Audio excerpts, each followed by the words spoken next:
nossa, nossos estudos. Paramos na etapa 2.5 da nossa segunda etapa do nosso curso de ASP.NET, essa formação, onde nós vamos criar aqui, não vamos perder muito tempo nessa etapa, porque acho que já está bastante claro para vocês, mas nós vamos criar aqui uma aplicação escolhendo um template diferente, que é um template vazio, e tentar projetar ali a criação de levar ele para o MVC, fazer a configuração do MVC. Mas eu gostava também de dar uma informação que existem outros templates além do MVC. O ASP.NET ele trabalha também de formas diferentes, como por exemplo, com a parte page, ele existe as view pages e ele também trabalha de mecanismos diferentes do MVC. E também existe o ASP.NET Webform, para que se possa usar naquele modo tradicional de arrastar componentes para o ecrã, duplo clique no objeto e criar o evento dele, Event Handler. Mas não é o que se pretende para essa formação, mas é importante que vocês tenham em mente que o ASP.NET também trabalha em outros modelos de desenvolvimento que vocês podem encontrar cenários assim, clientes com projetos antigos, tá bem? Vamos em frente.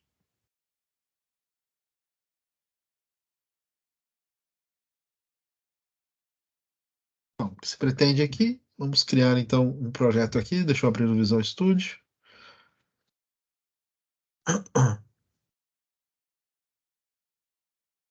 Nesta demo, vou criar aqui um projeto novo.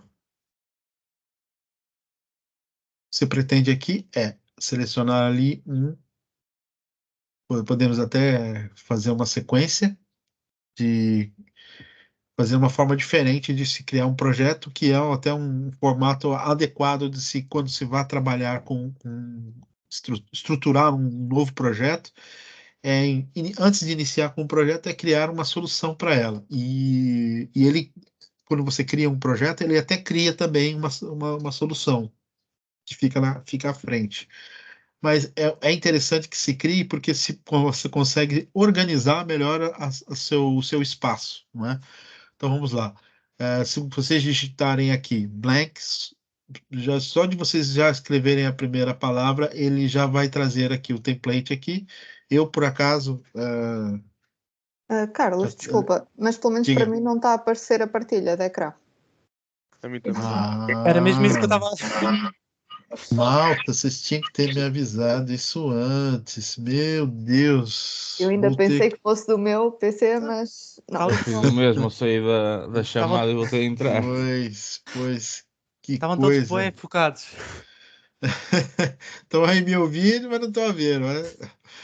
Mas imagina, eu vou voltar aqui o ecrã, eu vou voltar uns passos atrás aqui, porque tá registrado o áudio, mas quando eu comecei aqui nesse ecrã, a falar aqui da parte de criação do zero no ASP.NET, e tá aqui o ecrã, para esse projeto vamos criar um projeto sem template, vamos fazer toda a parte de configuração de estrutura do front-end, e depois, ao final dessa etapa, vamos customizar uma tag helper, que é algo muito parecido ali com o que nós fizemos com os view components, ok? Mas iniciado aqui, o ecrã já estava parado, onde o que se pretende aqui é abrir o Visual Studio e criar um template do zero. E o que eu estava a dizer, e onde é que está agora o Visual Studio que eu estava a trabalhar?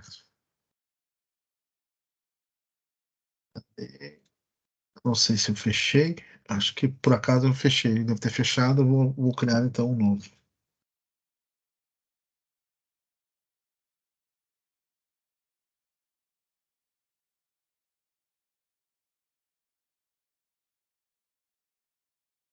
Muito bem, vou criar um novo projeto. E o que eu estava a dizer na altura era que todo projeto que nós formos criar, é sempre interessante nós primeiro criarmos a solução. E para isso, a gente pode digitar aqui blank, e ele já traz aqui o template de uma solução vazia, ok? É só selecionar ali, ou no caso, no meu caso aqui, que já tá recente aqui é o template blank solution. Vou avançar aqui e podemos criar a solução com o nome que desejarmos. Vou criar aqui Red Academy.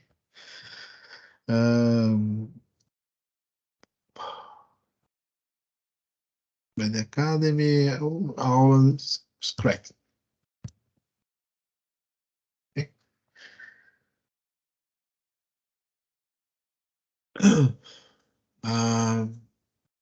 Opa, escrevi errado aqui.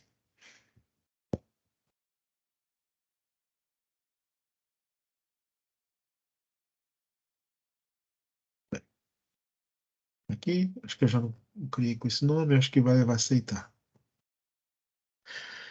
Deixa eu puxar para cá que o Visual Studio voltou para o sítio.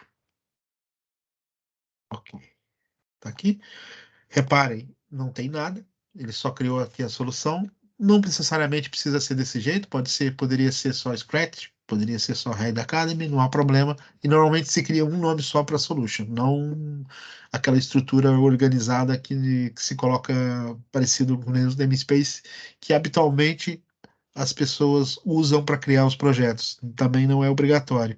É mesmo de organização de cada um. Então, quando você cria aqui uma. Agora vai ficar essa briga entre um e outro aqui no ecrã. Normalmente, quando se cria a estrutura, a gente pode até ver fisicamente como é que ficou isso. Reparem que nós colocamos aqui na estrutura do Red Academy e ele criou aqui dentro do Red Academy a Red Scratch.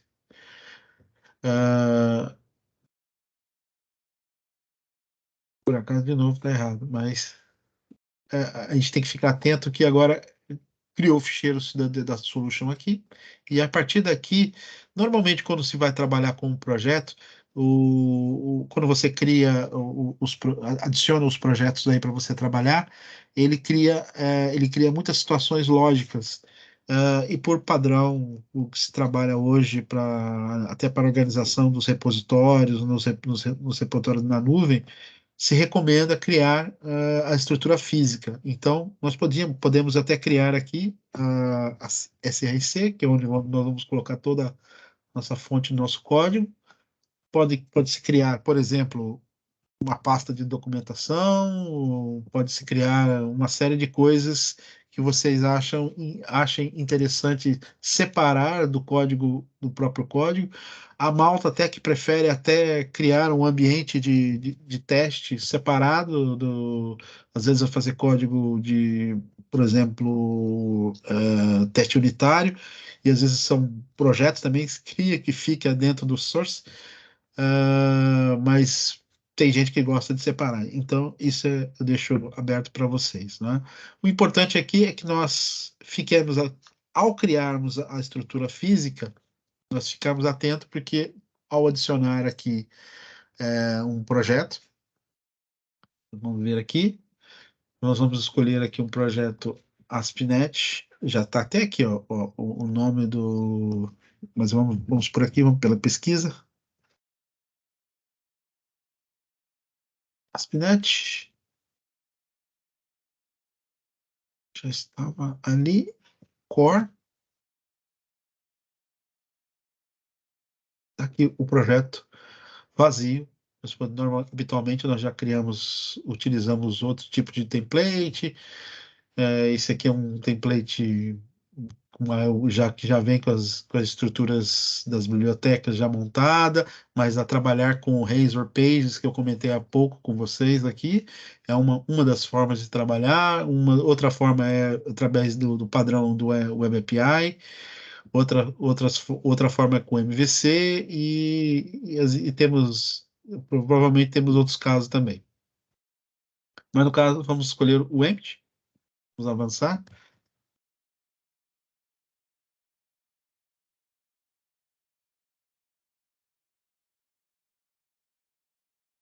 Vamos colocar a parte do site, né?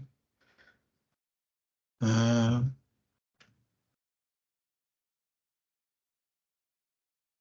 podemos colocar como site, pode ser. Ok. Muito bem. Olha, por padrão ele já vai criando aqui dentro da onde a gente colocou, mas no que se pretende é que não fique aqui. Então nós temos que procurar o ambiente físico que nós criamos para associarmos.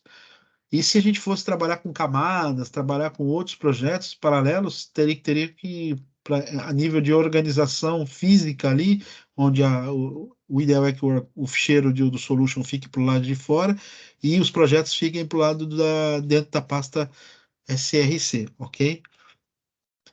Pelo menos é um padrão muito adotado na internet, não só por desenvolvimento com .NET, como outras linguagens também utilizam isso para ficar organizado no repositório e até mesmo montar a parte de CI/CD de uma forma mais funcional ali, em termos de organização.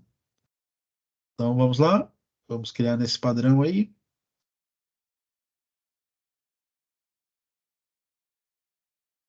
Vamos ver o que ele vai nos trazer. Praticamente nada, né? Praticamente nada, não nos trouxe nada aqui, só nos trouxe o ficheiro program, que eu nem sei em que estado vai estar.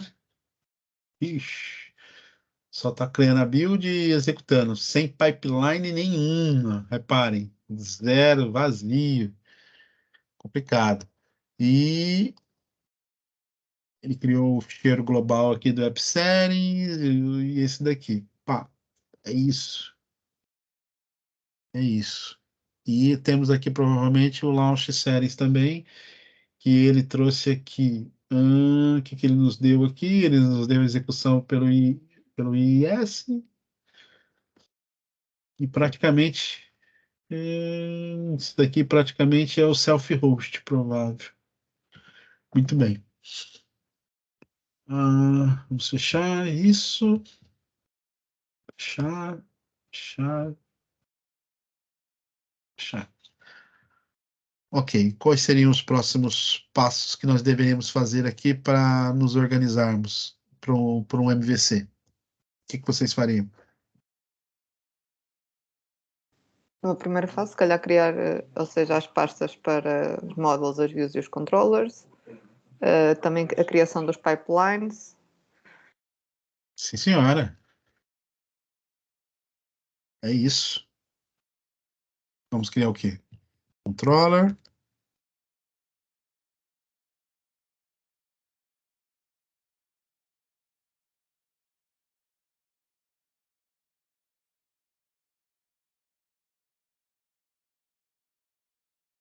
Estamos que o que se pretende aí para o padrão MVC, então. Vamos a isso.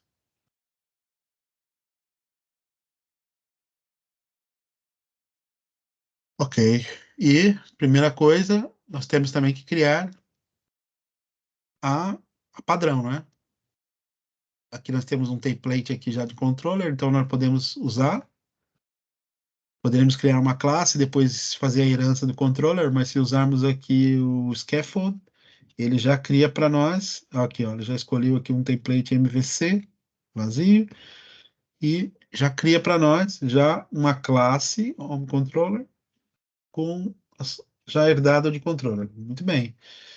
Nós já podemos aproveitar também, ganhar tempo, já clicar com o botão direito aqui em cima do nome do método, adicionar view, já ganhamos tempo com um scaffold também. Isso no Visual Studio até o 2017 não era assim tão simples. Aliás, era simples para chamar, mas para criar demorava muito, muito, muito, muito mesmo. Eu não sei por quê. Acho que era um bug aí do ASP.NET. Funcionava na mesma, mas era demorado. As pessoas preferiam vir aqui por exemplo, que ia criar um outro método aqui, eles preferiam vir aqui dar Ctrl C, Ctrl V, fazia assim, ó, e colocava, por exemplo, vou meter outro add aqui, cria lá um método lá dentro da controle, e preferiam fazer isso, que era muito mais rápido do que mandar criar via scaffold. Muito bem, estamos aqui, já temos a view. O que que nos falta agora para isso funcionar? Para funcionar, falta a nossa configuração aqui, não é?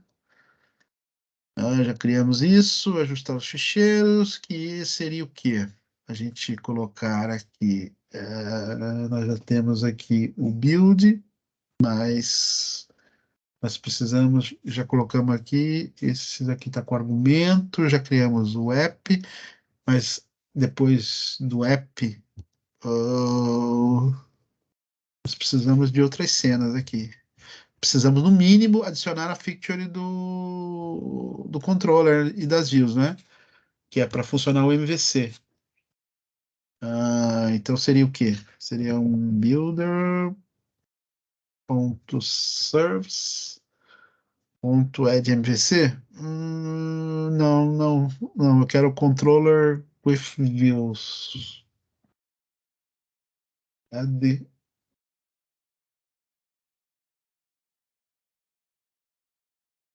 Esse que eu quero. Muito bem.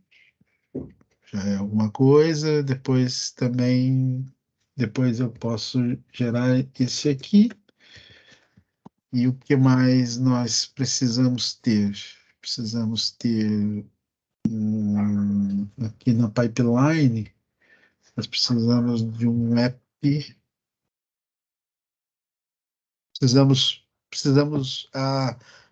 da pasta www-root, esquecemos dela. E colocar ela. Por quê? Por que que eu me lembrei disso? Por causa do use static file, que é o mínimo que a gente precisa para fazer o projeto, as pipelines perceberem que nós precisamos trabalhar com isso. Isso é fundamental para nós, não é? Então, vamos colocar aqui www root e automaticamente ele já percebeu que já mudou até o ícone ali. Então, o que que a gente precisa? A gente precisa desse CSS, a gente precisa da JavaScript e precisamos também da pasta lib. Não é obrigatório essa nomenclatura. Nenhuma dessas aqui é obrigatório, pode colocar o que você quiser.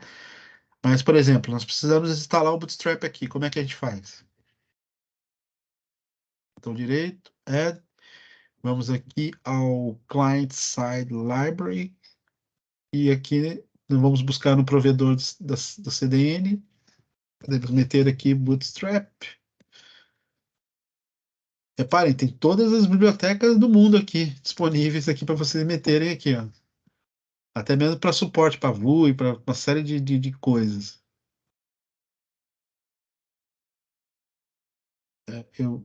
Quando você quer buscar a última versão, escreve o nome e dá um tab e ele busca a última versão, tá bem? Eu não gosto de trabalhar com essas 5, mas enfim. Vocês podem vir aqui e até não usarem tudo que vocês. Muita coisa às vezes não usa, mas para já eu vou meter, tá? Esse aqui tá na pasta lib, tá certinho. Ok. Pronto, tá lá. Outra coisa que a gente precisa. Outra coisa que a gente precisa é jQuery, né? Que não dá para ficar sem.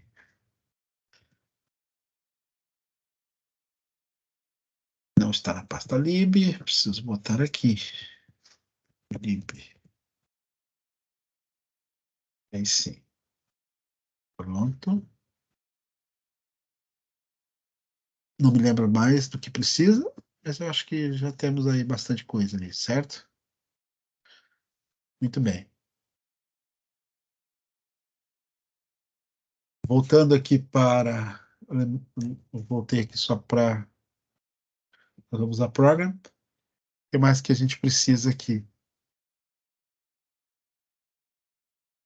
Temos aquela cena de usar o Developer Reception Page, e basicamente onde é que eu meto isso? Normalmente depois da build, né? Então, aquele app.use Using Developer Exception Page. A gente tratar, quando der erro de exceção, ele entender que e exibir o erro para nós, mas normalmente isso é usado aonde? Só no ambiente de desenvolvimento. No ambiente de produção, de qualidade, a gente quer ver a realidade. Então a gente evita isso e coloca aqui, por exemplo, app environment ponto is development. Ok.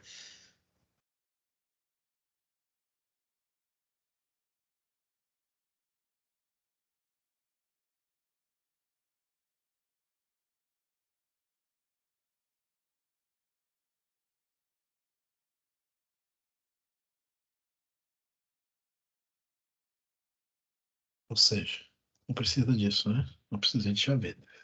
Espero eu que funcione. Funciona. O que mais nós precisamos além do static? Ah, tá faltando aqui também as nossas rotinhas, né? Uma rota padrão. Precisamos de uma rota padrão. E ele tá aqui botando para rodar aqui um Hello World sem rota, na rota na raiz, mas não é o que nós precisamos usar, né, de fato, né? Para fazer uma coisa direitinho, nós temos que usar isso dentro da nossa Map Controller, né? Nós estamos aqui a trabalhar com rota para controller. Então, se o meu teclado ajudar, bom, tem que ter um nome,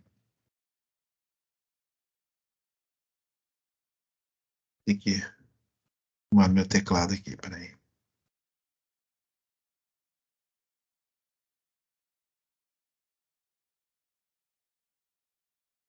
Português, senão não vai. Ok? Nova. Padrão. E o que mais que a gente usa? O pattern, né? Ah, alguém lembra qual que era a syntax? Era controller home, né? Exato. Jesus, o que que aconteceu aqui?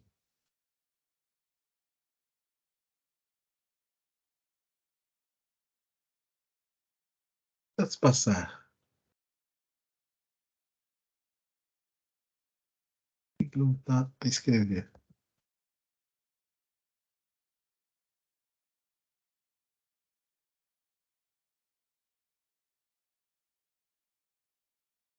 E o que mais? Qual era a sequência? E action é igual a index. Exatamente. Controller igual só que é pro lado de fora aqui, né? E abre de novo, acho que a chaveta abre de novo, eu acho. Acho eu. Deixa ah, index maiúsculo. Tudo bem. E nós também tínhamos a opção, o opcional de um parâmetro. Então, mais uma chaveta.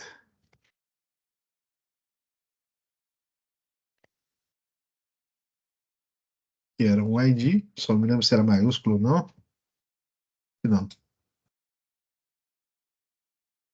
Ah, meu teclado de novo. Pô, não sei.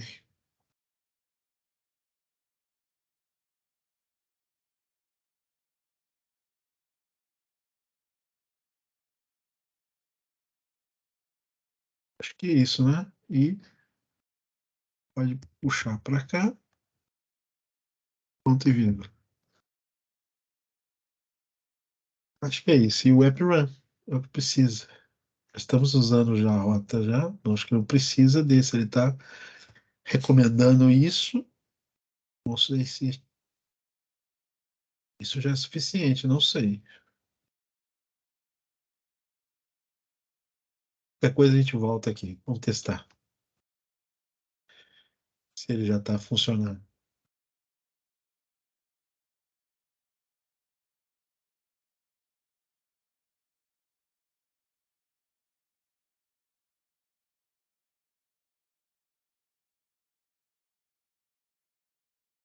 Lá, abriu aqui. Que bom. Olha, legal. Eu só não coloquei nada lá, mas eu acho que deu certo. Eu esqueci de botar alguma coisa aqui, né?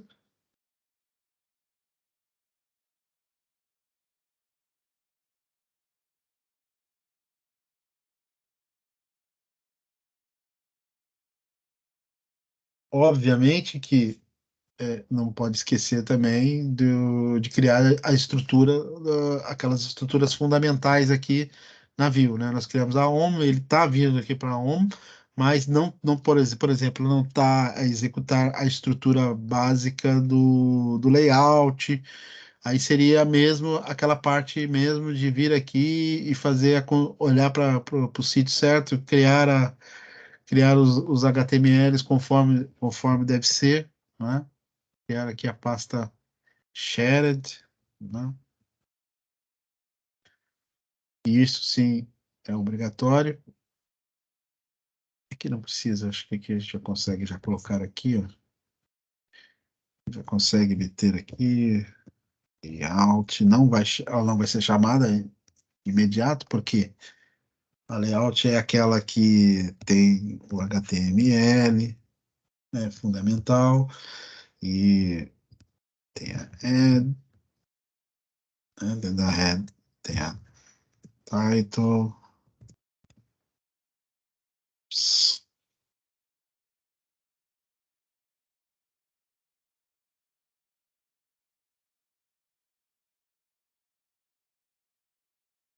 Vai escrever errado, tudo errado. Não é daqui, qual é a mesma tag aqui que se usa aqui, irmão? Vocês lembram?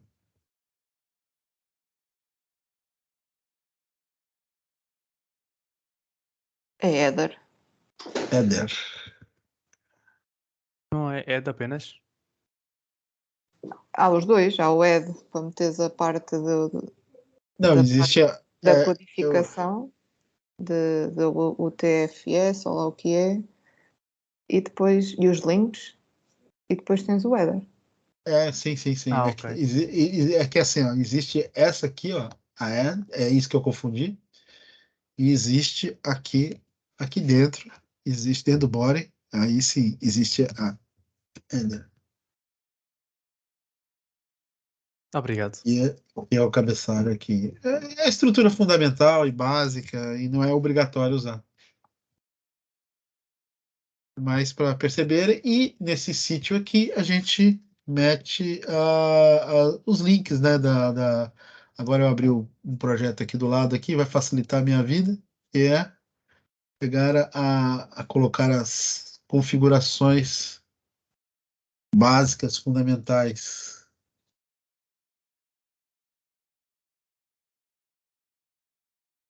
Ctrl KD para organizar o código.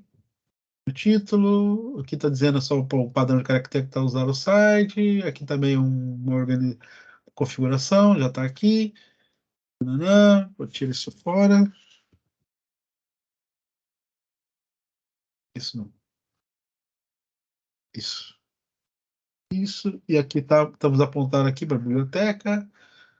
Bootstrap, que é capaz agora de funcionar algo aqui. Vamos ver.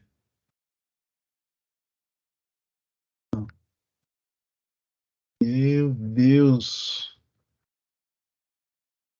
Como tá difícil hoje, hein? Aqui. Quero testar outra coisa, na verdade. Quero testar é isso. Quero ver se o Bootstrap já está ligado. Hum,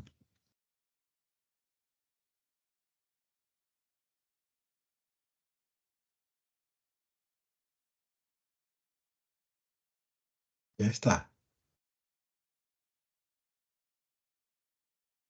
Já está. Senão não estaria nem. em aparecer isso.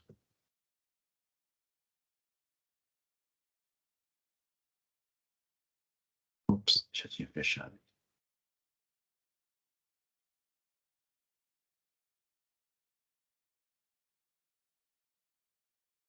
E, fundamentalmente, não podemos esquecer aqui de colocar a tag do render body do Razor.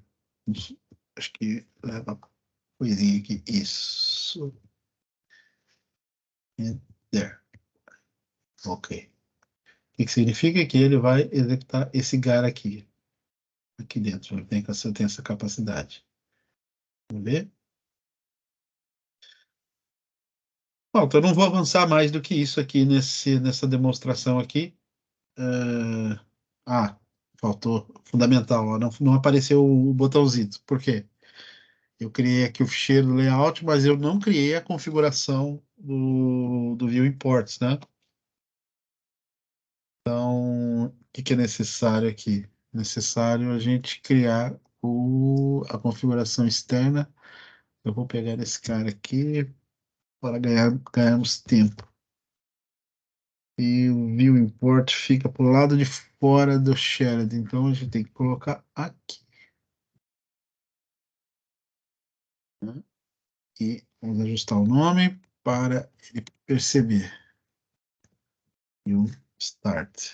O View Import e o View Start. Vamos primeiro o Start. É fundamental. Import também, mas nem tanto.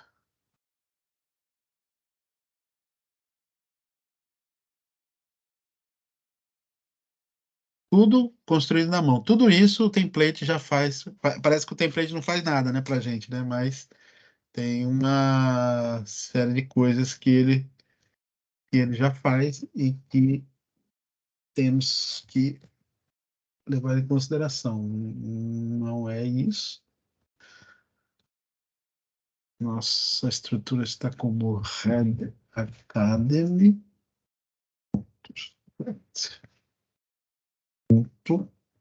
Site. Muito bem. Aqui também está certo. Ok? Já estamos ajustados aqui. Aqui nos falta colocar a tag do C Sharp. Eu vou copiar aqui para ganhar tempo. Então, isso aqui abre para a gente digitar o C Sharp, apontando para o layout. Agora, se calhar, funciona. Vamos ver. Muito bem. Está aqui, já funcionaram o Bootstrap. Está aqui, já chamaram já a página. Então, nós já temos a página mestre. Já temos a página mestra aqui a funcionar e já temos as configurações fundamentais básicas aqui. Existe mais aquele ficheiro das validações, mas é só se for utilizar isso, se que ele é necessário. Aí se mete aí a configuração desse ficheiro. Mas, para já, o básico fundamental para se trabalhar já está aqui. Tá bem? Era o que era pretendido mostrar aqui. Muito bem.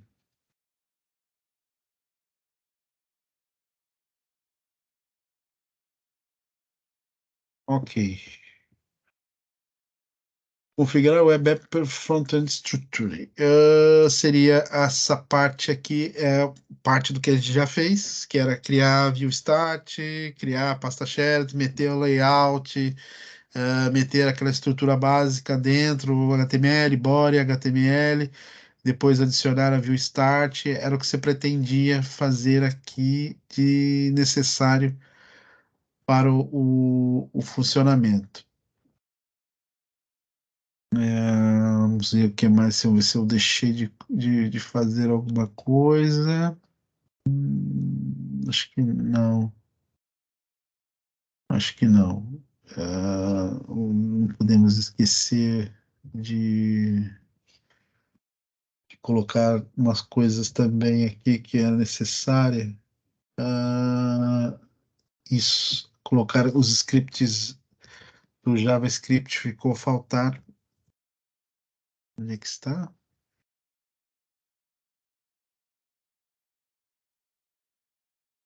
Faltou nós colocarmos aqui, para lembrarmos, de apontarmos aqui para o jQuery, a biblioteca que nós colocamos, no Bootstrap que nós colocamos também, e também aqueles ficheiros tradicionais quando vocês querem configurar tanto o site.css quanto o site.js, é só meter esses ficheiros aqui, né? Podemos meter um item, podemos colocar um texto, ou então um text file comum, a gente pega, coloca aqui como site.css, já é o suficiente. E aqui é a mesma coisa.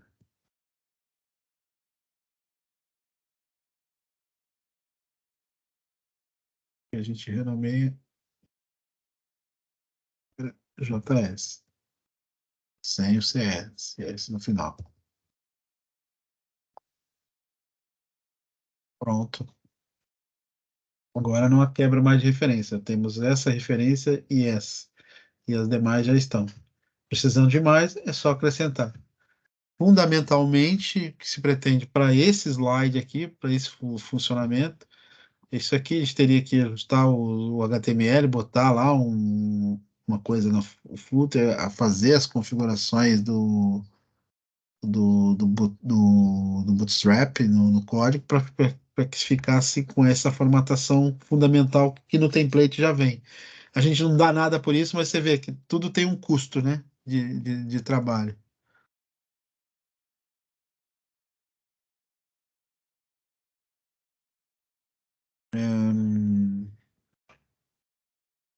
Vamos ver o que mais que precisa.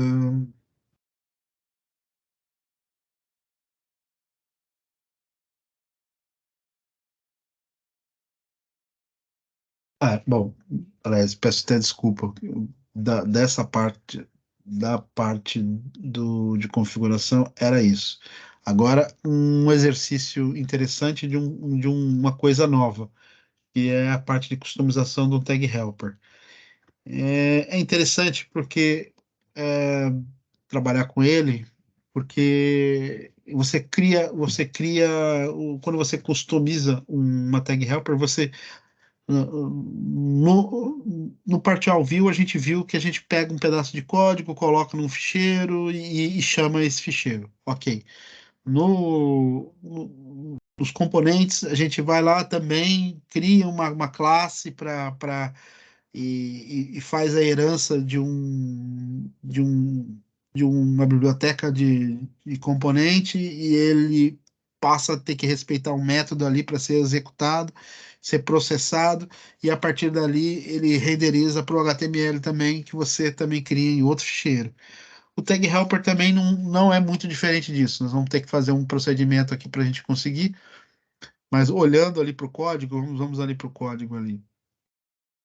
Vamos voltar para o Visual Studio.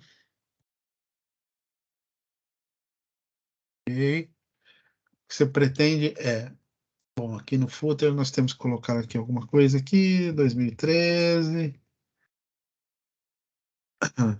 só para 13, Red IT, e temos aqui meu e-mail, Carlos Freire, arroba, redit.pt.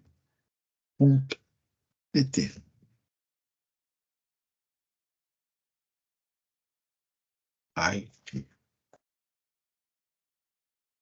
pronto, para onde está errado, assim, deixar passar, vocês me avisem, hein?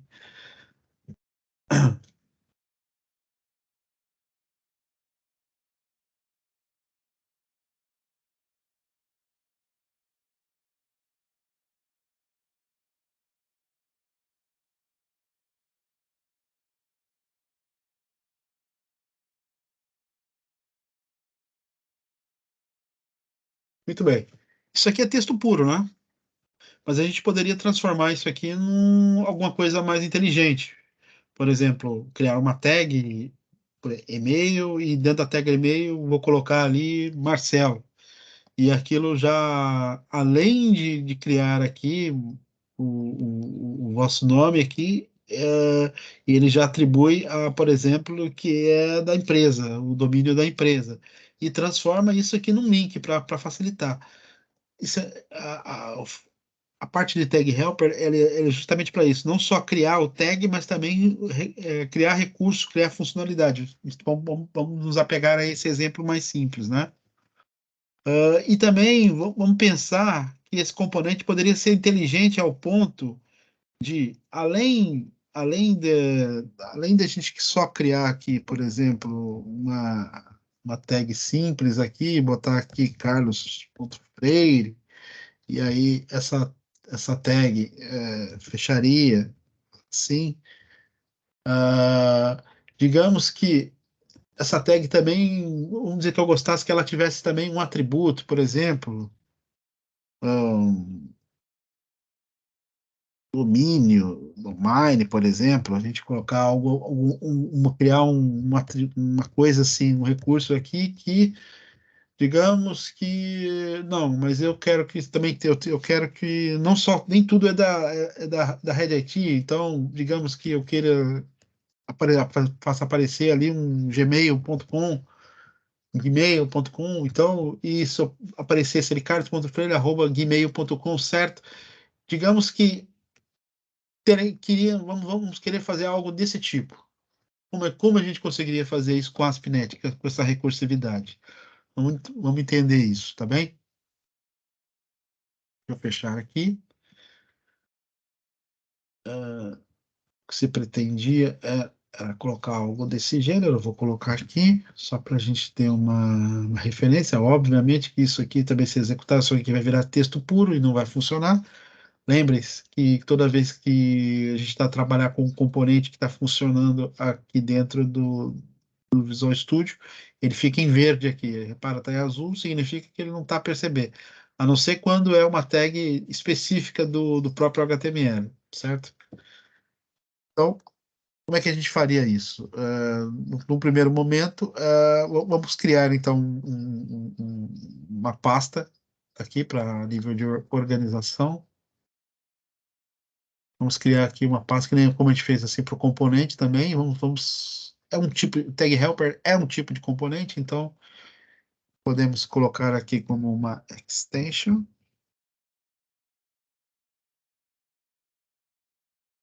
Criamos aqui uma classe. Vamos colocar o nome aqui, um e-mail, e é sempre boa prática colocar, pelo menos no nome da classe, o tipo de componente que é. Então, é um tipo tag helper. Ok. Não precisa escrever CS, que ele já entende que é. E vamos a isso. Primeira coisa é pegar essa classe e herdar da tag helper. Já até reconheceu e já puxou as referências aqui da Microsoft, ASP.NET Core, Razor, tag helper. Assim como aconteceu com o do componente. Já está até aqui me sugeriram alguma coisa, mas não é por aí. Como eu falei, assim como no componente também, essa classe, a partir de agora, dessa herança do tag helper, ele começa a usar alguns métodos, então nós precisamos fazer um override de um método que é utilizado, que é o processes async. Então eu vou criar aqui esse método.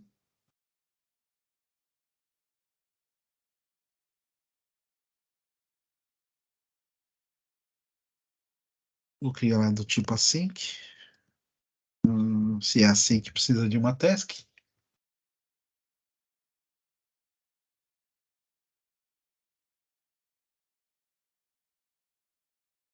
Então, sempre é a mesma coisa.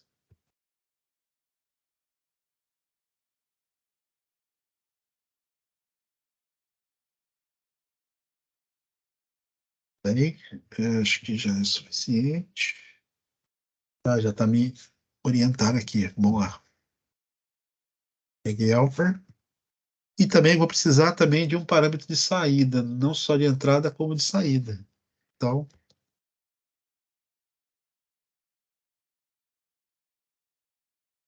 Temos aqui, temos. Sim, senhor. Esse é o output mesmo. Ok. Muito similar à construção do componente, como vocês podem ver. Bom, ok. Vou voltar aqui e botar o retorno. Então vamos lá. Com qual elemento do HTML nós vamos trabalhar? Quando a gente coloca lá um e-mail, quando a gente vê normalmente os links. Exato, exatamente, a tag A. Então, a gente pode até dizer aqui para a saída que o tag name dele é igual, igual do tipo A. Maravilha. Vamos criar uma variável. Estamos trabalhando aqui assim, então se vamos chamar um método, precisamos declarar o await. Vamos colocar aqui o output.get. Mas acho que é o child mesmo. Child assim, que é isso mesmo. Muito bem.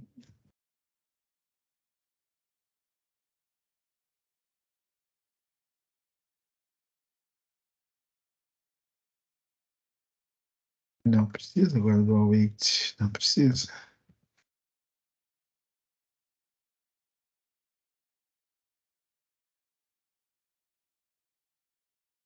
Deixa eu escrever aqui. É mais fácil eu copiar e colar para ganharmos tempo.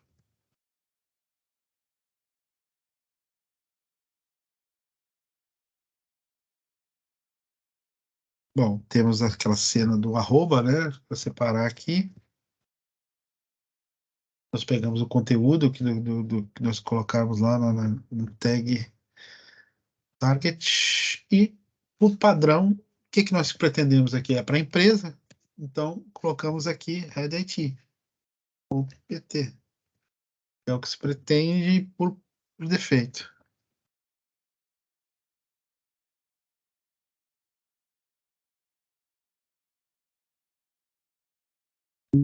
Set attributes. Set. Não.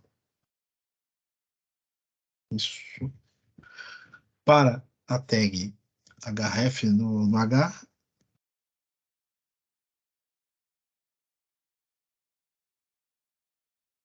como é que a gente fala para o HTML que para ele entender que é um e-mail?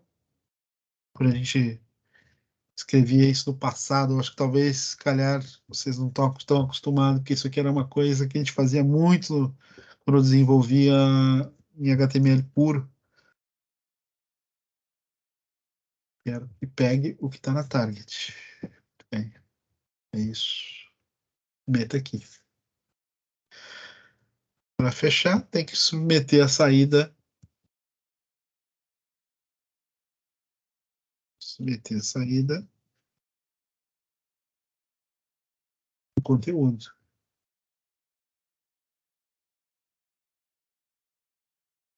Agora sim. E a gente bota aqui no target.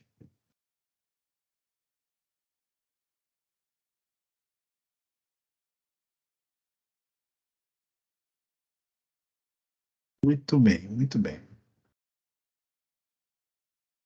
Assim como o componente, isso daqui é aquele método que eu falei para vocês, que vai ser chamado quando a gente usa o do tipo tag helper. Isso daqui, se vocês procurarem na internet, vocês vão achar exemplos de uso de outros componentes, integração com o HTML, de várias formas. Vocês podem criar coisas, construir coisas e à vontade, ou que vocês perceberem que houver necessidade de fazer isso a nível de componente, a nível de facilitação. Esse aqui é um exemplo simples usando um H e o href aqui. Nós estamos trabalhando aqui praticamente com duas propriedades. Aqui, nesse momento aqui, a gente só está solucionando a questão pegando o que a gente vai botar entre a tag, trazendo, botando na frente aqui do alvo que a gente quer aqui criar, né? E mete um arroba aqui e mete esse domínio aqui atrás. E aí ele está formado aqui, e aí simplesmente depois a gente diz aqui para a saída do tag helper, dizendo, olha, atribua dentro do href para o H, para o componente H, esse conteúdo aqui, né? E aí essa é a forma de se processar esse trabalho do tag helper integrando a um componente do HTML dentro do ASP.NET, ok? Mas isso, assim como o View Components, ele também só funciona se a gente fizer aquela referência aqui no View Import, né?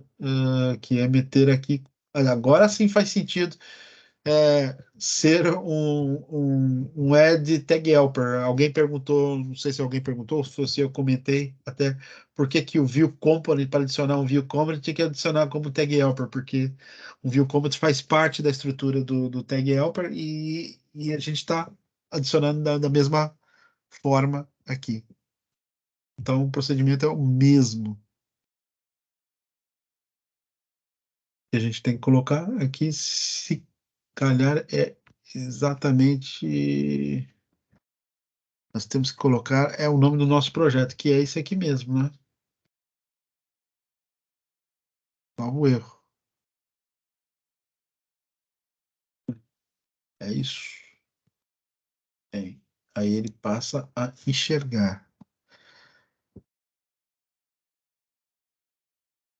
Vamos testar isso, vamos ver se isso está a funcionar agora. Aqui, onde é que a gente colocou? Foi no layout, né? Foi. Olha aí, acho que ainda não está. Porque isso aqui não existe ainda, não é?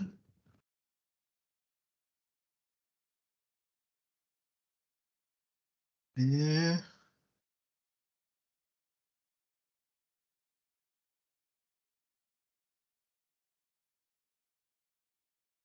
por que que não está a funcionar? Será que tem que dar um build?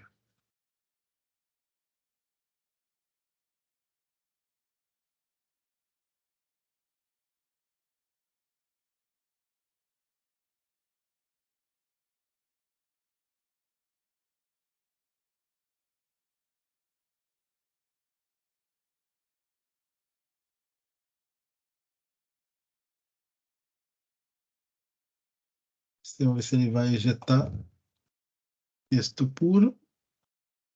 Algo ainda não está funcionando. Vamos tentar descobrir o que se passa aqui. Ver o que eu fiz de errado.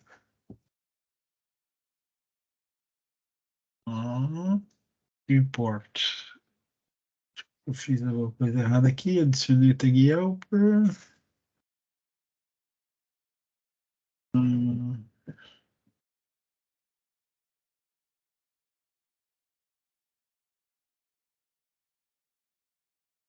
aparentemente é isso mesmo. O que mais que falta? Poderia estar faltar aqui.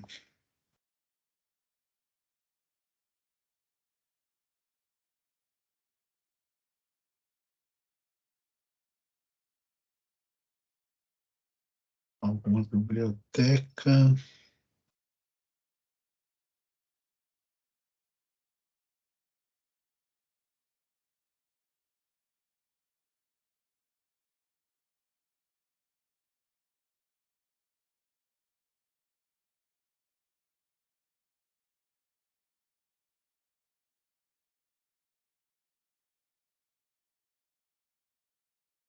Pode ter alguma coisa errada aqui.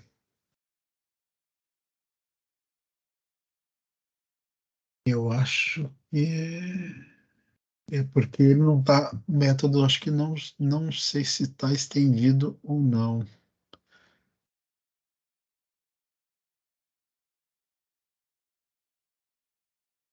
Deixa eu ver se eu digitei alguma coisa errada aqui.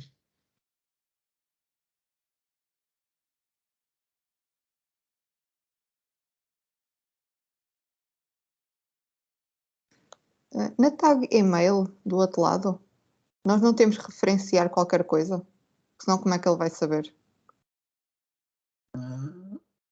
Pois.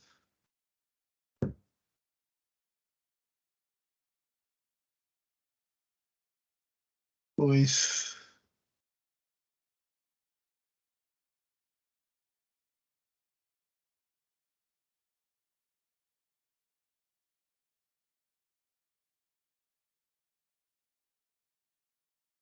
Aqui crio uma propriedade, emito esse cara aqui e aqui substituo por esse daqui.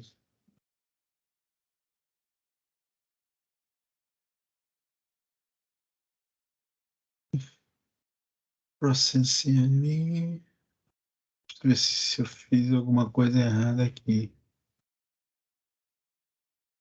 Não sei se tem que ser estático esse método. Não. Vou dar um e um build para ver se ele reconhece. Tá parecendo ser mais problema aqui pro lado do view import. Vocês têm se eu escrevi alguma coisa errada aqui. Red Academy Script Site. Isso seria sensível. Ainda não. O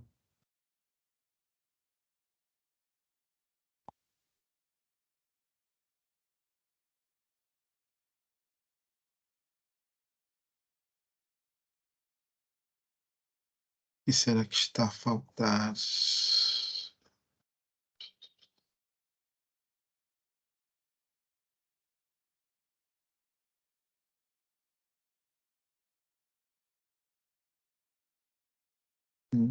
Não sei o que está faltando, porque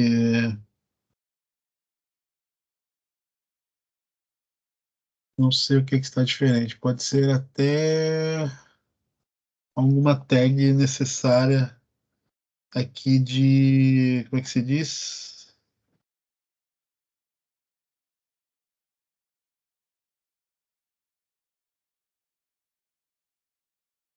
Deixa eu ver se está faltando alguma coisa aqui.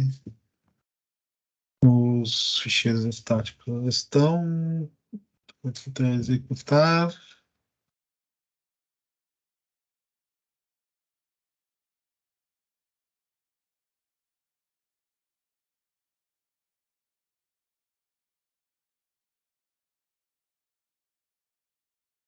Deixa eu ver como é que é o nome que eu coloquei. Para a referência do nome tá aqui, tá? No nome da classe. Para a gente criar lá o e-mail, ele já entende que eu tô aqui a trabalhar com a referência é essa. Não importa se aqui é maiúsculo, não importa se tem o tag helper aqui. Isso aqui é uma convenção. Então, dentro da classe é que precisa também estar isso direitinho. Deixa eu verificar. E-mail tag helper, tá certo. Então, não está errado. Eu poderia verificar era se o problema é com isso daqui, ó. Para ele enxergar isso daqui, talvez eu tenha que colocar o extension aqui no view model. Deixa eu verificar se é isso. O view import.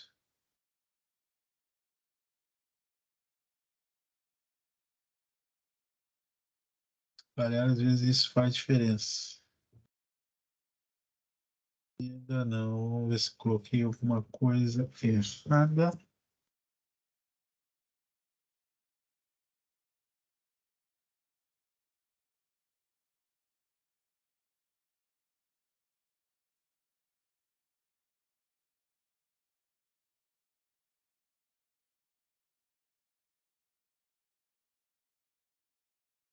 Ainda não reconheceu. Olha, eu não sei, Malta, o que se passa. Eu vou ter que investigar isso depois e eu volto a mostrar para vocês, porque para tentar descobrir o erro aqui, para a gente não perder muito tempo, eu vou avançar aqui com o conteúdo. Mas o que deveria acontecer era meter aqui, ele transformar isso aqui num link colocar o arroba e o redit.pt aqui.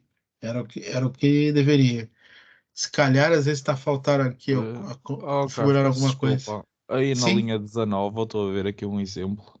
Aham. Eles usam um e-mail sem estar fechado desse lado, o maior à beira do e-mail, e usam mail to, é igual, abrem aspas e metem um e-mail dentro para criar a tag.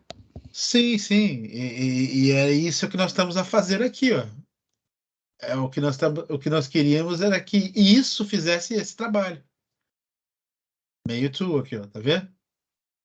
Ele tá pegando aqui e fala assim, olha, ele tá configurando aqui para o atributo href, ele está metendo dentro do href meio to e colocando o conteúdo do que nós montamos aqui em cima. O problema é que ele não está a vir aqui, ó, ele não está a processar isso, ó. Ele não ele não está enxergando essa classe aqui. Tá vendo? Ó? Ele executa e não tá executando ele. Se calhar por isso que eu tô achando que tá a faltar uma configuraçãozita aqui no program. É isso que eu tô aqui a olhar aqui para ver se que eu posso ter esquecido aqui.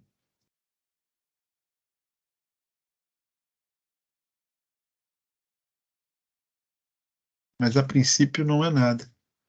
Não tem nada esquecido aqui. A princípio não. O Add Controller View eu coloquei.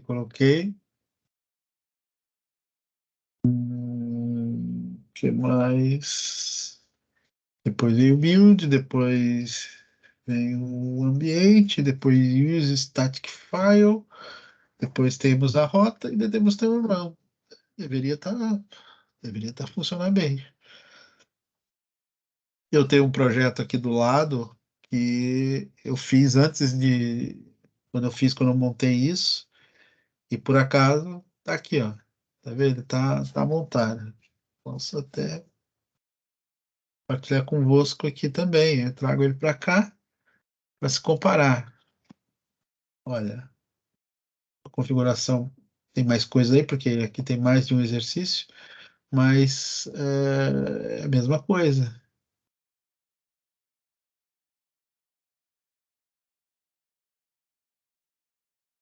É a mesma coisa.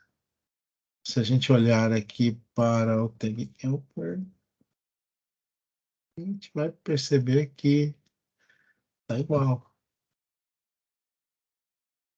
Não, só tá diferente aqui, obviamente, o namespace, porque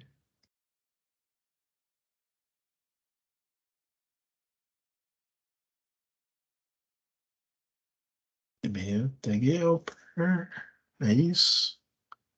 Aqui, public override, sync task, está.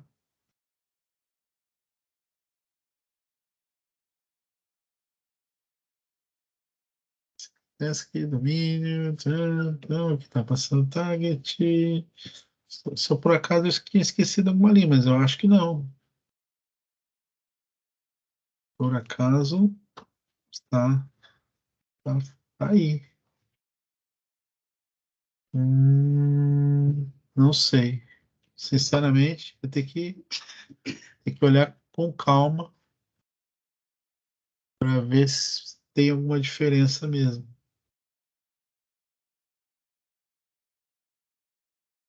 Ah, então, tag helper, tá entre aspas, tá com um asterisco, vírgula, o nome do namespace, tá correto. Namespace não tá errado. Sinceramente, não sei o que se passa. Aqui está reconhecer e aqui não.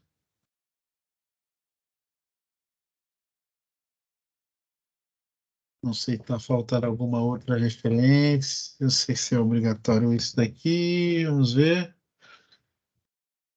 Não sei.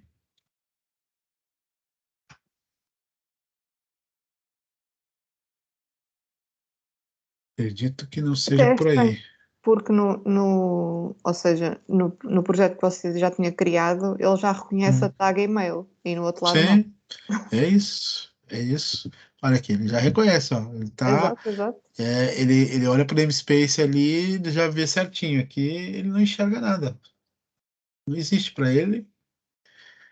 Repare, foi criado a mesma classe, o mesmo nome, a mesma configuração. Foi criado o mesmo projeto, a mesma coisa. Deve estar faltando alguma coisita que eu não estou enxergar, mas, enfim, faz parte. Isso aí eu descubro, vou gastar um tempito aqui, eu não vou gastar o vosso tempo, mas depois eu vejo e prometo aqui trazer aqui a solução para isso, desse mistério. Bom, esse daqui acho que pode ficar aqui, vou minimizar. E o outro eu vou deixar para lá.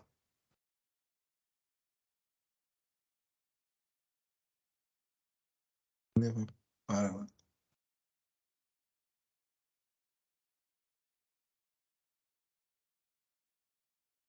Ok. Então, peço desculpa, eu não consegui fazer funcionar o Tag Helper, uma vergonha. Mas prometo descobrir o mistério e trazer para vocês aqui, tá bem? Coisas de desenvolvimento. Vamos ao próximo. Bom, com isso a gente consegue terminar ali aquela parte ali, basicamente trabalhar com o projeto, trabalhar com o projeto vazio, mas toda vez que for uma aplicação MVC, é recomendado usar já o template do MVC, que já vem tudo configurado, tudo no sítio certo, que evita esses pequenos transtornos que acontecem quando a gente quer começar tudo do zero. E aí a gente fica ali a se bater, mas como exercício de perceber o quanto é importante as configurações, as coisas no sítio certo, vale a pena por isso. Tá bem? Faltou mesmo ali só mesmo a questão do Tag Helper. Na próxima, aqui nessa próximo módulo é a parte de injeção de dependência. A gente começar a perceber como é que o que é isso, como a gente deve usar como deve usar isso da melhor forma. Existe mais de um jeito de se usar e qual é a vantagem de usar um, qual é a vantagem de usar o outro. Tá bem? Então vamos a isso.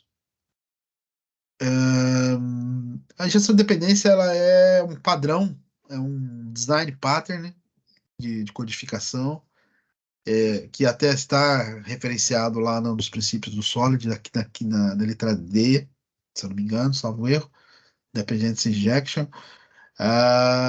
que é o que se pretende? Pretende o que se faz na injeção de dependência é uma inversão de controle. Ou seja, ele, ele, ele, ele quer, na verdade, ele quer facilitar a usabilidade de um determinado recurso em uma outra classe. Então ele simplifica as responsabilidades. Trocando em miúdos, quando você usa, por exemplo, uma herança, ou coisas mais fundamentais da programação orientada a objeto, quando você herda alguma coisa, você passa a ter uma forte dependência com a outra classe. E isso, quando vocês começam a olhar para um ambiente muito complexo, já começa a pensar nesse ambiente complexo de desenvolvimento de software, você vai construindo várias estruturas, a coisa vai ficando grande. É bom se começar a usar boas práticas. Então, se você começa a usar práticas que você fica muito acoplado a uma outra classe, você começa a ter uma dependência. É por isso que a gente fala que essa é um padrão de código que você faz uma injeção numa outra classe para você fornece o que é preciso, o que a outra classe precisa, sem uma dependência direta. Então, esse é a verdadeira recursividade da injeção de dependência. Nesse slide aqui, se vocês entrarem nesses dois links que eu coloquei aqui, depois eu posso partilhar convosco, vocês vão ter bastante informação e exemplos a respeito de como funciona isso, tá bem? Aqui é o site do Uncle Bob. E aqui vocês vão pôr. Ele é um dos, ele é um dos criadores ali do Solid, então tem bastante, é um gajo bastante engraçado, até mesmo, às vezes ele é muito técnico, mas ele também é muito engraçado, a forma que ele ensina, a forma que ele coloca as coisas, com muito mais propriedade, obviamente. Uma coisa que eu tenho que dizer também, que eu não posso deixar de dizer para vocês, é que o suporte aqui da injeção de dependência no ASP.NET Core, ele já é nativo, então o que nos facilita bastante a usabilidade. Ele recomenda a Microsoft recomenda que a gente use o que está nativo, mas não é uma obrigação você usar, você não é obrigado. Você pode baixar outras bibliotecas, como o Simple Injector, o AutoFac, que são até tradicionalmente muito mais conhecidos e que se utilizam muito no mercado de trabalho, esses tipos de injeção de dependência, inversão de controle. Mas olha, eu vou falar, o da Microsoft é suficiente e funciona muito bem, é muito mais leve. Se vocês colocarem uma biblioteca para usar, vocês vão ver que as sintaxes são diferentes, ah, as dependências são maiores e às vezes não vale muito a pena. Eu acho que vale a pena a gente explorar o que nós já temos aqui na Microsoft, que atende muito bem, tá bem? Vamos lá. Como é que a gente faz essa parte de configuração? Vamos fazer uma demo aqui, uma demonstração. Estou? Alguém falou alguma coisa? Não, eu perdi a internet, mas já voltei, Carlos. Ok. Espero que não tenha perdido muito. Mas de qualquer forma, qualquer coisa, você também pode recuperar depois de assistir esse pedaço do vídeo, então não é problema. Você estava só basicamente a explicar o que era a injeção de dependência e que ele é nativo hoje do ASP.NET, que você pode usar outras bibliotecas, mas o próprio nativo já é muito bom. Olha, continuando naquele mesmo projeto aqui que a gente teve aquele pequeno problemita, vamos aqui para o Solution Explorer. Vamos fixar ele aqui de novo. O que a gente pode fazer aqui? Vamos criar aqui um modelo para tentar exemplificar isso. Vamos criar aqui um pedido.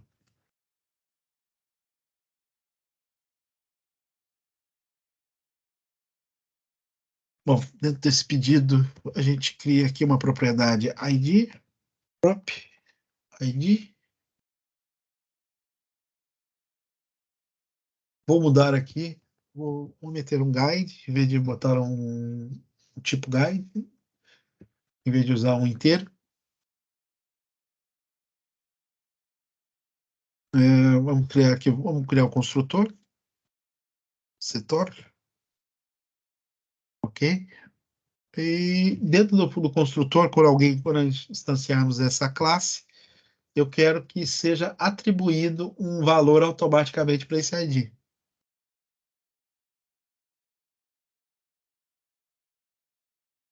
Ok. E agora vamos criar aqui uma pasta, um cheiro que vai executar a chamada disso. Só para nos organizarmos aqui, vamos criar uma pasta chamada data. Dentro da pasta data, vamos imaginar que a gente estivesse trabalhando com um repositório de dados. Então, vamos criar uma classe aqui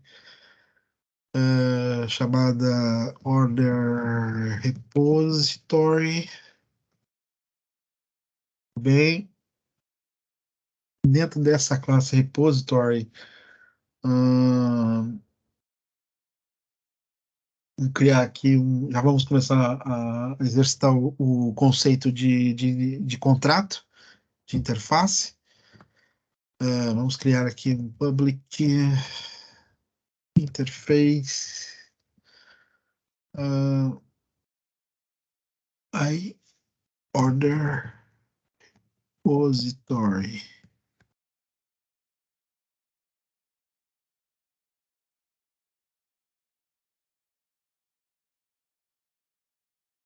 E vai existir do tipo, não, tipo order. Eu vou querer criar um método chamado getOrder. Pega lá a order lá. Só que isso daqui não reconheceu, porque nós precisamos referenciar aqui a models. Então, já está referenciado, reconheceu aqui a classe. Muito bem. E esse gajo aqui, eu quero que faça a herança dessa interface. O que obriga a gente a fazer aqui a implementação. Como isso aqui agora é um contrato, não sei se vocês estão acostumados com esse conceito. O contrato é uma determinação, então uma classe está usando um determinado contrato, tem que cumprir o que é obrigatório ali, o mínimo o que é obrigatório. Então, a gente implementa a interface. E aí ele gera um método respeitando o que está aqui, certo? Não tem nada implementado ainda, mas se calhar a gente já pode implementar.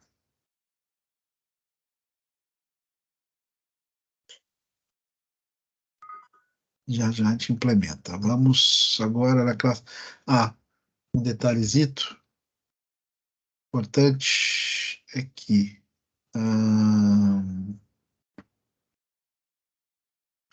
vamos fazer o seguinte.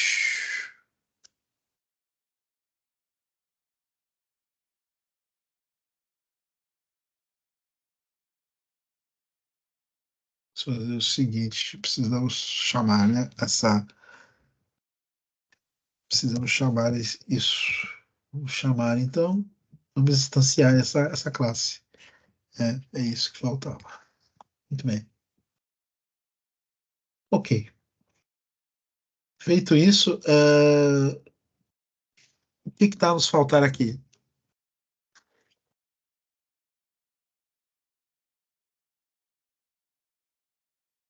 Toda vez que a gente for tentar usar uma injeção de dependência, aqui no ASP.NET, o que a gente precisa é configurar essa injeção de dependência, independente da classe que seja. Nós criamos aqui essa classe, essa interface que está aqui, que poderia até estar num ficheiro aqui separado desse daqui, mas pode também estar junto.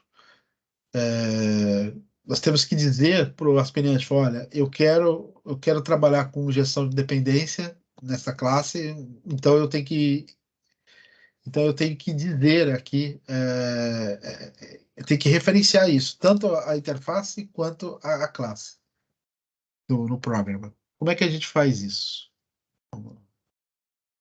Acho que eu tentei mover aqui, quase destruí tudo. Como é que a gente constrói isso? Na parte de build, a gente faz uma ligação aqui e nós vamos olhar agora, acredito eu que no próximo slide aqui a gente vai entender as diferenças desse serviço.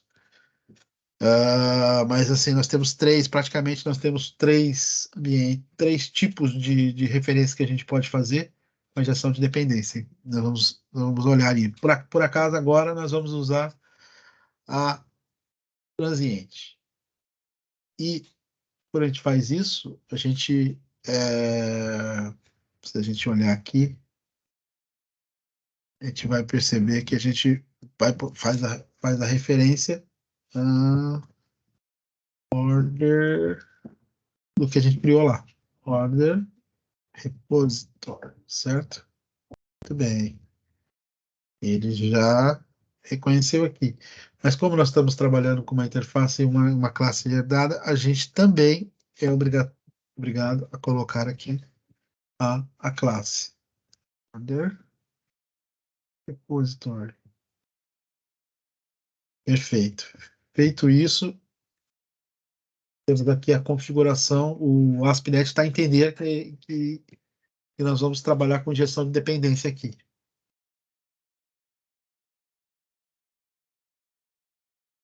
Vamos dar uma olhadinha no slide. Feitas as configurações. O que se pretende aqui agora? Para chegar no resultado, a gente vai ter que fazer um efeito agora aqui na view para tentar usar isso, né? Primeiramente, vamos fazer uma injeção vamos injetar então nessa view essa classe aí. Como é que a gente pode fazer isso? Primeiro, temos que ir lá. Já temos isso aqui criado, né? Então, como é que a gente faz?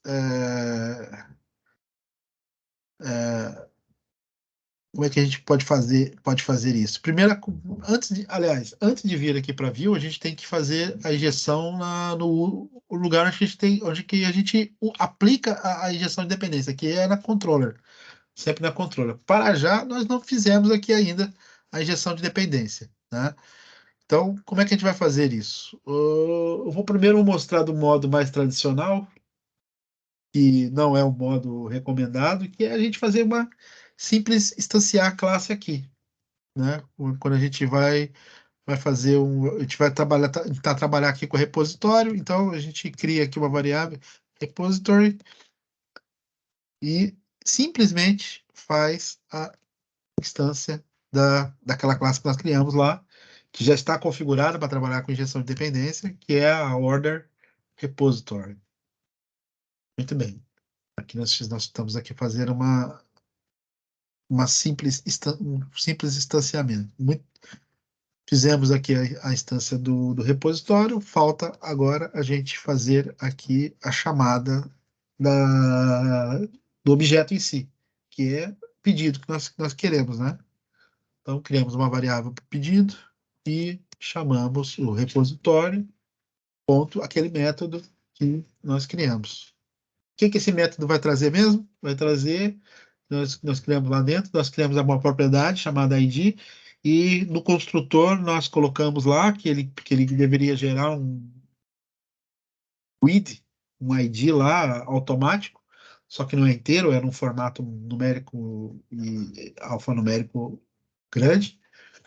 Se eu não me engano, são 4, 8, 12, 16 posições de caracteres. E vamos ver, nós temos que ver esse resultado, né? Aqui no. Aqui. Vamos ver como é que a gente vai fazer para. Vamos ver se ele está pelo menos está chegando aqui a informação primeiro. Não vai fazer nada, porque ainda nós não metemos nada para exibir lá na view, mas só para a gente ver aqui se tá correr bem esse processo aqui. Tá aqui já. Nós já vamos avançar e vamos ver se a gente conseguiu trazer o objeto. Conseguimos, aqui a propriedade ID, e já está com o GUID aqui, que é muito mais do que eu falei. Acho que tem mais de 16 aqui, sim. Nesse padrão aqui. Ok, não vai fazer nada lá na view, né? Porque nós não botamos ainda para fazer. Vamos ter que fazer agora a injeção de dependência lá dentro da classe view. Para exibir, né? Vamos ver aqui então. Bom, essa é uma forma de fazer o instanciamento. Agora, o instanciamento, o ideal era que nós vamos fazer isso da forma correta, né? No modo recomendado. Então, no modo recomendado é que quando a gente vai trabalhar com injeção de dependência, primeiro a gente tem que criar um modo, criar uma variável aqui de interface. Como a gente vai usar internamente, a gente cria, em vez de criar pública, a gente cria privada. E coloca apenas para leitura, por segurança. Então, a gente chama aqui a própria interface que a gente está fazendo aqui. Ok, só que ok, pode ser esse nome mesmo. Como é que a gente trabalha com a injeção de dependência em uma classe, por exemplo, do tipo controller? A gente usa o próprio construtor. A gente trabalha com o construtor. Setor. Do mesmo jeito que a gente criou lá dentro da classe, a gente cria aqui também. Tá? O que a gente faz aqui? A gente passa como parâmetro aqui dentro do controller, do construtor, pode ser o próprio nome aqui, a gente usou aqui, colocamos aqui e fazemos a referência. Pronto. O que significa? Então, na hora que essa home controller está sendo criada, automaticamente ela já está recebendo aqui uma injeção desse repositório, aqui dessa classe repositório, que nós estamos a trabalhar com dados ali, pode ser com acesso a dados, né, a base de dados. Então, nesse momento, essa classe está recebendo isso sem uma dependência direta. Nós estamos injetando aqui dentro dessa classe home controller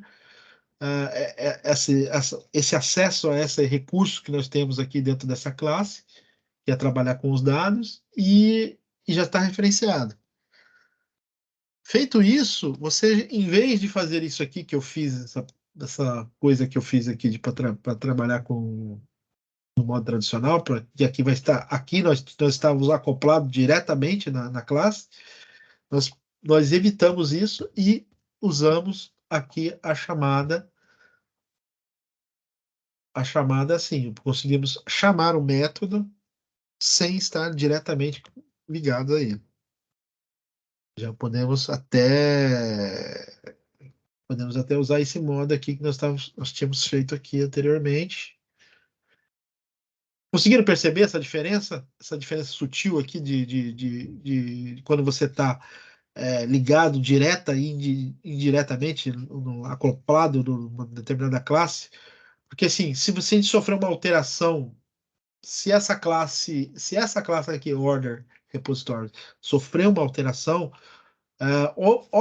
automaticamente a gente teria que mudar aqui.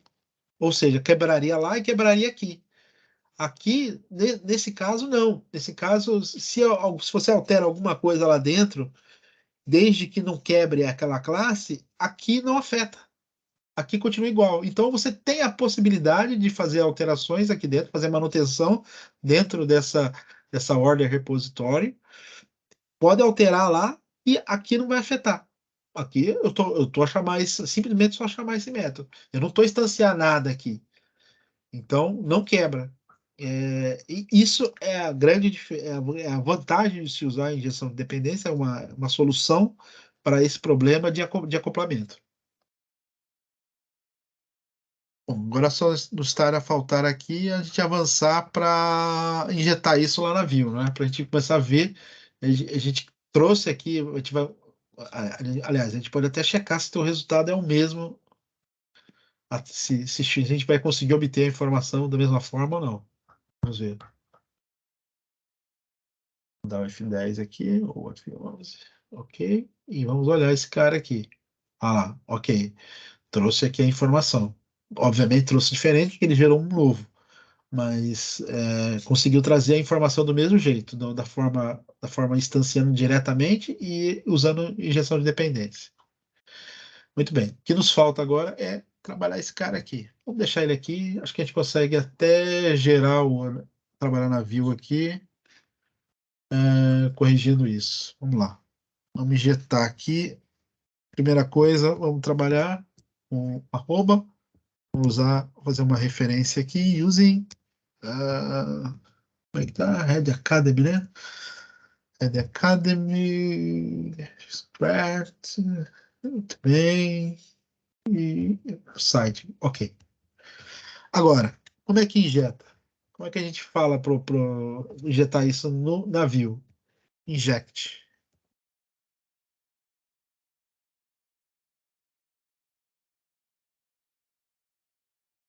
Order repository. Olha, isso aqui, essa é uma situação porque nós não estamos trabalhando aqui com objetos. A gente não tem um modelo aqui, um modelo que a gente queira passar aqui agora, passando um modelo preenchido com diversos campos. Estamos fazendo aqui um exemplo de injetar diretamente. Mas a gente nem vai usar muito esse inject dessa forma. A gente vai passar um objeto, a gente já fez a gente já fez a injeção de dependência ali na controller, a controller vai passar as informações para o objeto e o objeto é que vai vir aqui para a view. Normalmente se trabalha assim. Mas existe essa forma de se injetar também diretamente uma interface aqui dentro. Então, olha só que interessante. É interessante ter esse conceito. Mas habitualmente a gente não vai trabalhar assim.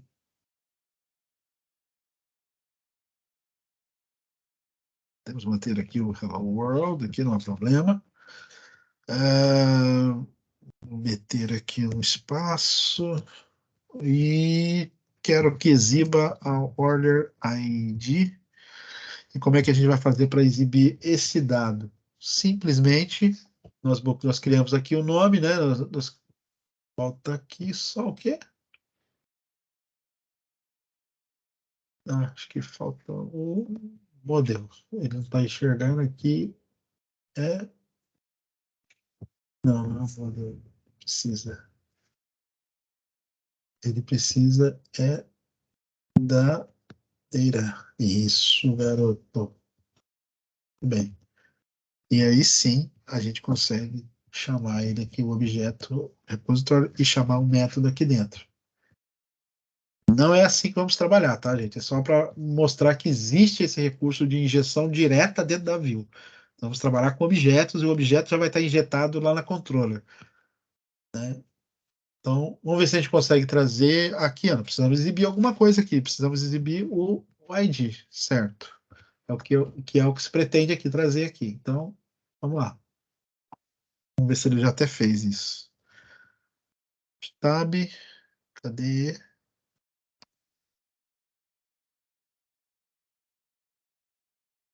A processar aqui. Talvez ele peça rebuild, não sei. Vale até a pena já fechar e abrir de novo.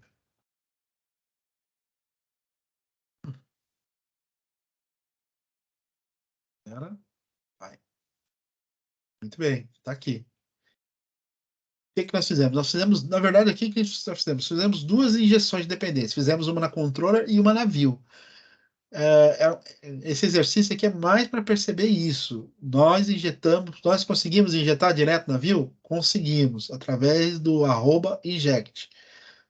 Usa-se isso habitualmente? Não. Nós normalmente trabalhamos com passagem de modelos aqui dentro para as views, e nos views a gente chama o campo que a gente quer das formas que vocês já viram eu fazer aqui. Tá bem? Mas o que vocês não tinham visto era exatamente essa recursividade aqui, como se cria essa recursividade aqui. Obviamente, esse order repositório, ele normalmente é uma classe mais complexa, com mais estrutura, acedendo a dados, acedendo às coisas, mas nós não entramos nessa parte ainda, então nós fizemos uma coisa também simples, também um mockup também dessa classe, e forçando ali na criação do construtor a geração do ID e transportando essa informação até aqui fora na view. Ok? Alguma dúvida aqui?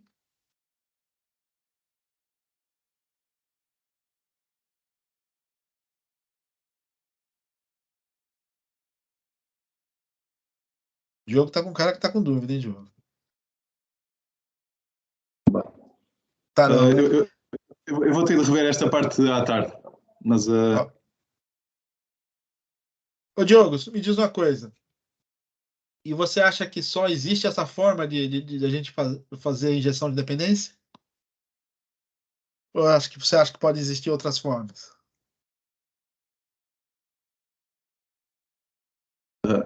Talvez outras formas. Ah, sim, senhor. A outra forma de se fazer isso. Mas vou ser sincero convosco. A melhor forma é essa. É essa aqui, por construtor. Tá bem?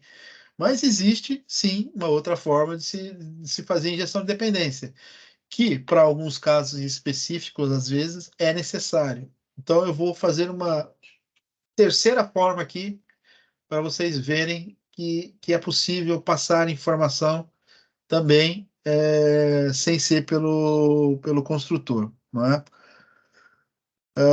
Então vamos lá.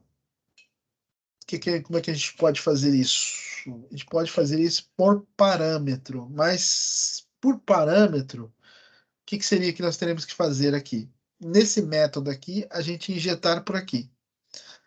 Esse método index, já que é ele que está gerando para o ecrã ali. Mas o ASP.NET ele só entende se a gente fizer decorar ele com uma tag aqui dentro. E a gente chama isso de from service. From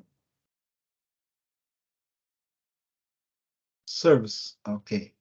Ficou verdinho, já reconheceu. Fazendo isso, a gente simplesmente pega ali a coisinha. A gente podia até pegar inteira. Né? E dar um nome para esse parâmetro aqui, que já é o que já está aqui. Então, essa é uma forma também, vamos ver se vai dar certo, de se fazer a injeção de dependência por parâmetro. Olha aqui, ele já fez. Vamos ver se vai funcionar.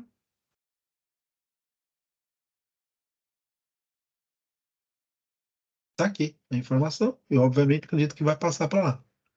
Pimba. Está aqui. Está vendo?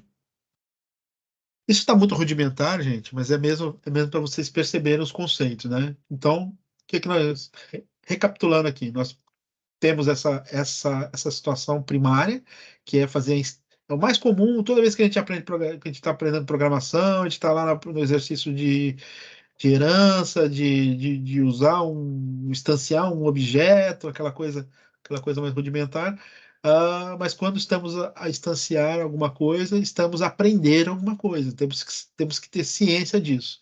Então, se eu estou aqui estou num determinado sítio, e nesse sítio eu estou a chamar um ficheiro, uma outra classe que está em outro sítio, eu estou dependendo daquele sítio agora. Então, se lá sofreu uma alteração, se lá modificou alguma coisa, vai modificar aqui também. Isso chama-se acoplagem. A injeção de dependência é uma acoplagem? É uma acoplagem, mas ela fica muito mais livre. Ela uma forma de se utilizar um recurso de uma outra classe de forma mais leve, né? Com uma baixa acoplagem. Às vezes pode sofrer uma alteração lá dentro, sendo que não precisamos mexer nada aqui do nosso lado desse código aqui. Certo? Então, temos essa injeção de dependência por construtor e temos por parâmetro. Existe uma outra forma também, mas eu prefiro parar por aqui com vocês. Esses dois modos já são os dois modos mais interessantes de se trabalhar e o recomendado é que se trabalhe com o via construtor. Ok?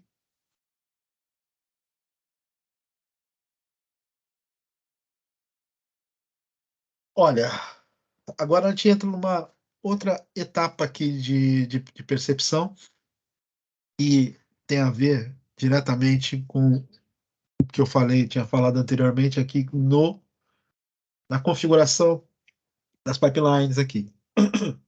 Quando nós vamos usar, e acredite, injeção de dependência em qualquer software que você for construir criando, trabalhando com muito CRUD, coisas desse tipo, que você faz create, update, read e delete, acreditem, vocês vão usar muito, muito, muito injeção de dependência. Muito, muito mesmo.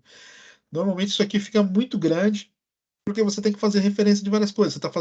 Se a gente está fazendo um sistema para temos o customer, temos os suppliers, temos products, temos address, temos tantas entidades, e tudo isso quando a gente vai criar, e às vezes a gente cria a estrutura não só a nível de acesso a dados, como por exemplo order repository. Às vezes quando vocês vão estudar um pouco mais de padrões de arquitetura, vocês vão ver que a gente vai trabalhar, às vezes, em monolitos com camadas, às vezes a gente vai trabalhar com serviços, a gente cria também, você tem que criar formas também de trabalhar com camadas em serviços, e as nomenclaturas variam. E né, a gente não só injeta dependência apenas na controller. Dentro quando você usa uma camada, por exemplo, digamos que a repository vai aceder serviço, ou o contrário, o serviço vai aceder repository, então você faz injeção de dependência também né, dentro dessas classes quando você está construindo, para alcançar o objeto que você pretende utilizar, o método que você pretende utilizar.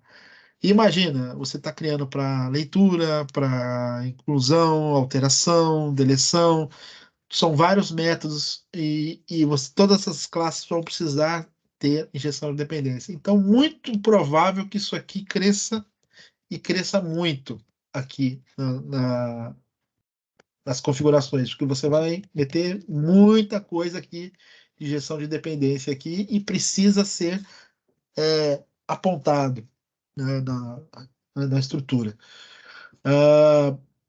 Isso a nível de configuração, tá? Agora, o tema que nós estamos a entrar aqui é o tema do ciclo de vida de funcionamento da injeção de dependência. Então, basicamente, nós temos 3 tipos de ciclo de vida que nós trabalhamos, que é o Transit, que foi o que nós acabamos de ver, temos a Scoped e temos a Singleton. A Singleton é muito conhecida, vocês já devem ter ouvido falar dela, é uma das mais simples, mas é usada para um fim muito específico, para determinados tipos de aplicação. Quando a gente fala essencialmente de usabilidade, até demonstrando aqui o mesmo objeto que nós estamos a trabalhar aqui, ó, usando as configurações Transit, Scope e Singleton.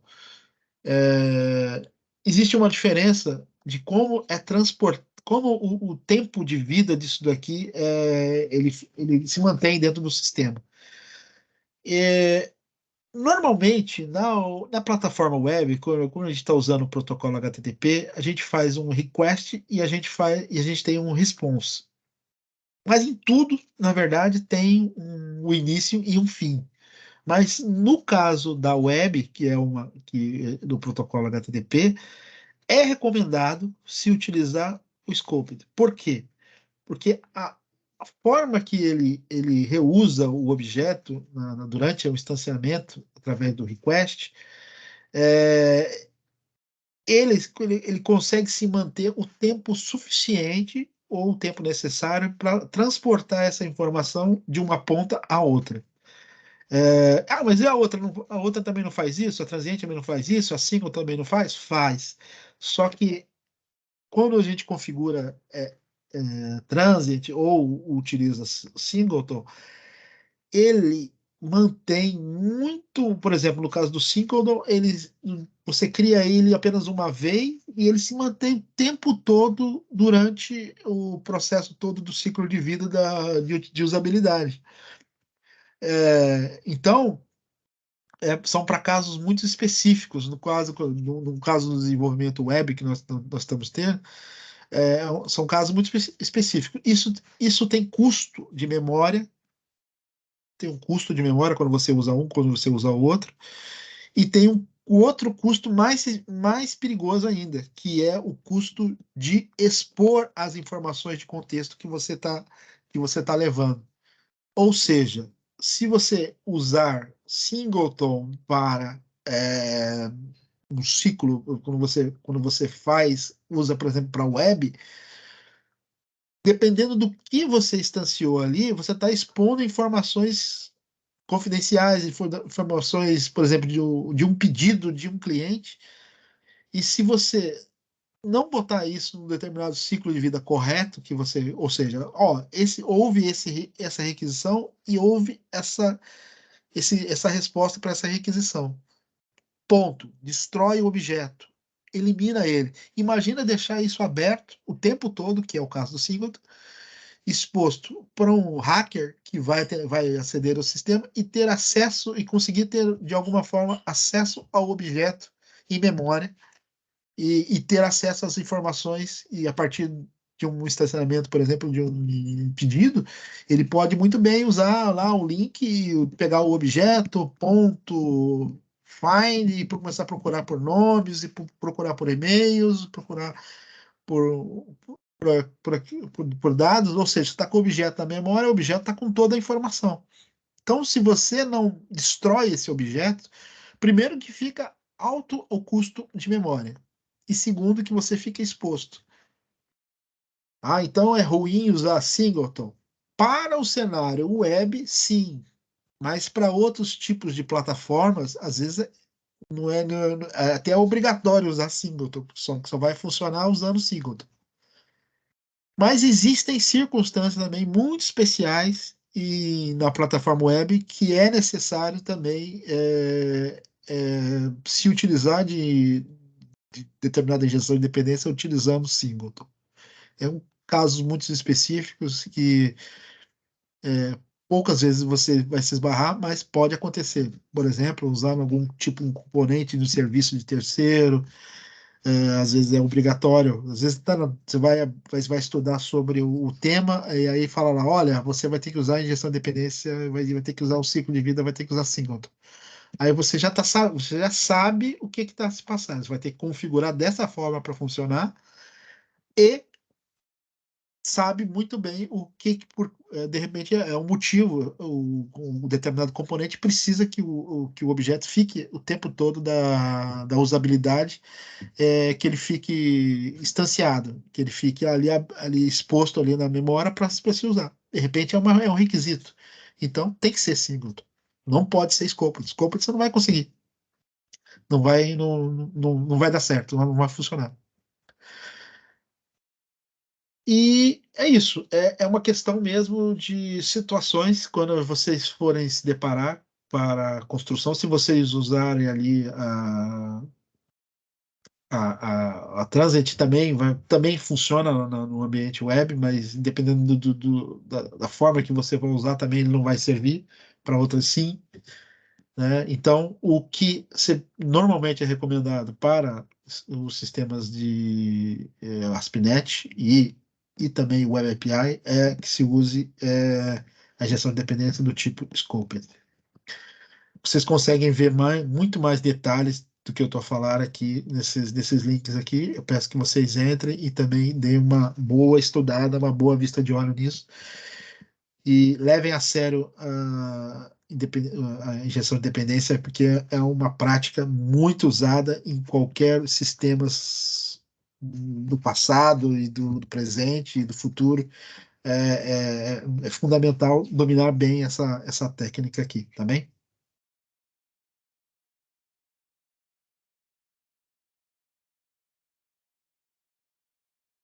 Bom,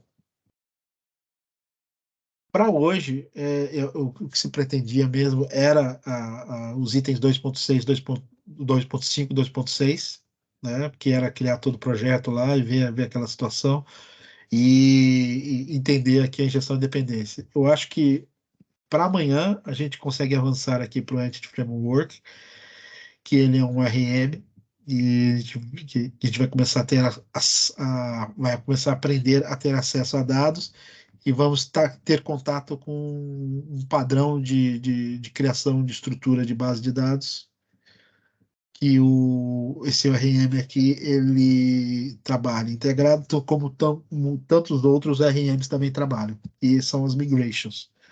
Vai ser bastante interessante essa aula, que nós vamos começar aqui a ter acesso à base de dados, vamos começar a criar tabelas, vamos começar a criar objetos, e vamos começar a evoluir aquele nosso projeto que vocês criaram agora, aqui em memória. Nós vamos começar a avançar para construir a estrutura de base de dados e começar a alimentar isso via dados.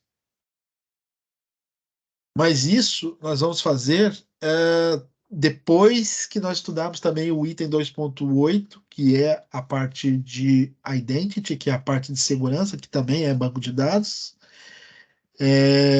Depois desses dois itens, vocês tiverem com os conceitos vistos, nós vamos partir para um segundo exercício, que é evoluir o projeto de vocês. Por isso é importante que cada um de vocês tenha os exercícios nas vossas máquinas, que estejam a funcionar, que seja tudo certinho, para quando chegar nesse momento, nós avançarmos e cada um conseguir fazer também, reproduzir aí na sua própria máquina. Tá bem? Sim. Certo, malta? Alguma Uhum. dúvida? Ficou alguma dúvida para trás aí? Por enquanto. Boa. Maravilha. Eu vou partilhar depois o PDF, vou partilhar também a aula, e normalmente tudo que eu preciso partilhar.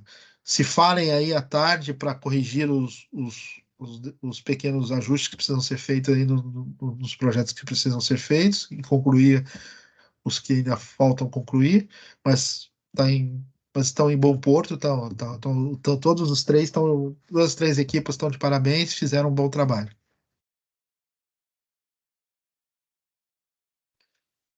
Vou aqui desligar.